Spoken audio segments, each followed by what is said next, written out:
안녕하십니까 수험생 여러분. 토목시공기술사 핵심 논술 강의 시간입니다. 오늘도 기알기쌤이 강의하시는 토시기 핵심 논술 특강 자료로 시작합니다. 네, 반갑습니다. 수험생 여러분. 교수님, 오늘 저희가 다룰 주제는 하천공사에서 매우 중요한 유수 방향 전환 및 배수 구조물입니다. 기술사 답안지에서 이 구조물들의 필요성부터 짚고 넘어가야겠죠? 하천공사는 물과의 싸움이라고 할 수 있죠. 유수전환 및 배수 구조물은 공사 중 하천의 유량을 조절하고 예상치 못한 홍수 피해를 방지하며 기존 수계를 유지하는 것을 목적으로 합니다. 궁극적으로는 공사 안전성 확보와 공기 단축, 그리고 구조물의 안정성 및 기능성 확보를 위해 필수적입니다. 안전과 직결된 문제군요. 특히 하천 주변 환경 영향 최소화와 수생태계 보호 측면에서도 중요성이 강조되죠. 그럼 핵심 구조물들 바로 가물막이, 가배수 터널, 보호에 대해 하나씩 살펴보겠습니다. 먼저 가물막이 커퍼댐은 어떤 구조물입니까? 가물막이는 수중 구조물을 축조할 때 사용하는 임시 구조물입니다. 물을 막아 작업 공간을 확보하는 것이죠. 주로 수심 10m 이하의 비교적 얕은 곳에 적용됩니다. 종류가 다양한데 수심과 공사 기간을 고려해 적절한 형식을 선정해야 합니다. 종류별 특징을 좀 더 자세히 설명해 주시겠어요? 기술사 시험에서 비교 테이블로 작성하기 좋은 부분이죠. 가장 일반적이고 경제성이 우수한 것은 토사 축제 가물막이로 수심 3m 이하, 공기가 짧을 때 적합합니다. 수심 5m에서 10m 정도에서는 강널 말뚝 시트 파일을 사용하는데 이는 차수성이 우수하고 재사용이 가능하며 시공성이 양호합니다. 더 큰 규모의 공사, 수심 10m 이상에서는 셀형 가물막이를 고려합니다. 이는 안정성이 높지만 내부 체험제가 필요하다는 특징이 있죠. 결국 현장 조건, 특히 수심과 지반 조건에 따라 형식을 잘 골라야 한다는 말씀이시네요. 자, 다음은 가배수 터널입니다. 주로 대규모 공사나 댐 공사에서 볼 수 있는데 설계 시 어떤 점을 고려해야 합니까? 가배수 터널은 설계 홍수량을 안전하게 우회시키는 것이 핵심입니다.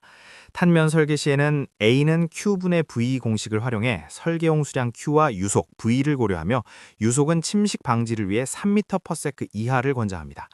또한 터널의 안정성 확보와 침식 방지를 위해 라이닝을 결정해야 하는데 터널의 직경과 암질에 따라 전체 또는 부분 라이닝 여부를 결정합니다. 유속 제한과 라이닝 처리가 중요하군요.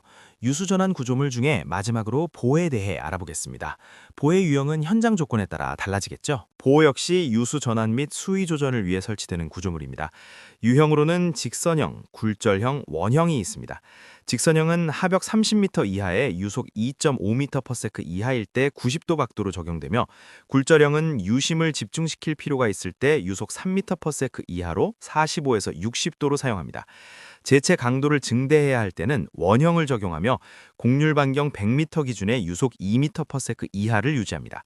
현장 상황을 종합적으로 고려해서 최적의 유형을 선택하는 것이 중요합니다. 유수전환 구조물 3가지를 정리했으니 이제 배수 구조물의 설계 기준으로 넘어가 보겠습니다. 배수통문, 배수암거, 배수통관 등이 있는데 이들은 어떻게 설계됩니까? 배수 구조물은 하천시설물 표준도 2015에 따라 명확한 설계 기준을 가지고 있습니다. 예를 들어 배수통문은 표준 단면 형상이 사각형 2m 곱하기 2m이며 문짝 두께는 철강 200mm 또는 콘크리트 300mm 기준입니다. 배수암거는 경사가 100분의 1에서 100분의 500 사이로 설계되며 유속은 과속 방지를 위해 0.6m/s에서 1.0m/s로 제한하고 최적배를 설치합니다. 배수통관은 관경 600mm에서 1500mm를 기준으로 주간관 두께는 9mm 이상을 요구하고요. 기준 수치들을 잘 숙지하는 것이 기술사 답안의 기본이겠군요. 이어서 이러한 유수전환 및 배수 구조물의 시공 유의사항도 중요합니다. 교수님, 기술사 시험에 자주 나오는 핵심 유의사항들을 짚어주십시오. 가장 중요한 것은 가물막이의 안정성입니다. 특히 원료가 발생했을 때의 파괴 에너지를 E는 2분의 1 곱하기 로 곱하기 G 곱하기 H 제곱 공식으로 계산해서 원료 발생 시에도 안정성을 확보할 수 있도록 설계 및 시공하는 것이 필수적입니다. 터널의 경우 라이닝 두께도 중요합니다. 굴착폭 10m당 400mm를 증가시키는 기준이 있으며 안정성 확보를 위해 적절한 두께를 확보해야 합니다. 배수시설 쪽의 유의사항은 어떤 것이 있을까요? 역류 방지 기능이 핵심일 것 같습니다. 배수시설에서는 역류 방지용 플랩 게이트 설치가 필수인데 외수위와 내수위 차이가 1.5m를 초과할 경우 강제 개폐 장치를 추가해야 합니다. 또한 배수구 주변의 침식 방지를 위해 호환보호공의 길이를 산정해야 하는데 L은 0.3 곱하기 V의 1.5승 공식을 활용해서 적절히 시공해야 합니다. 이런 식으로 시공 시에는 설계 기준을 바탕으로 현장 조건을 고려한 세부적인 유의사항을 준수해야만 구조물의 안정성과 기능성을 확보할 수 있습니다. 마지막으로 구조물별 경제성을 비교한 자료도 흥미롭습니다.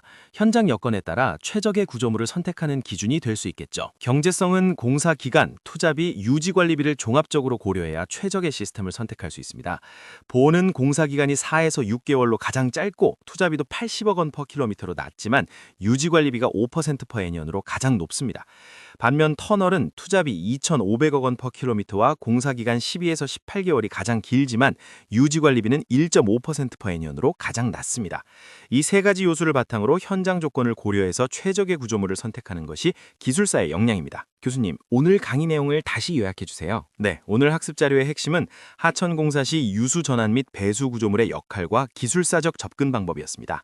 첫째, 유수 전환 구조물인 가물막이는 수심과 차수성에 따라 토사 축제, 강널 말뚝, 셀형 등으로 선정해야 합니다.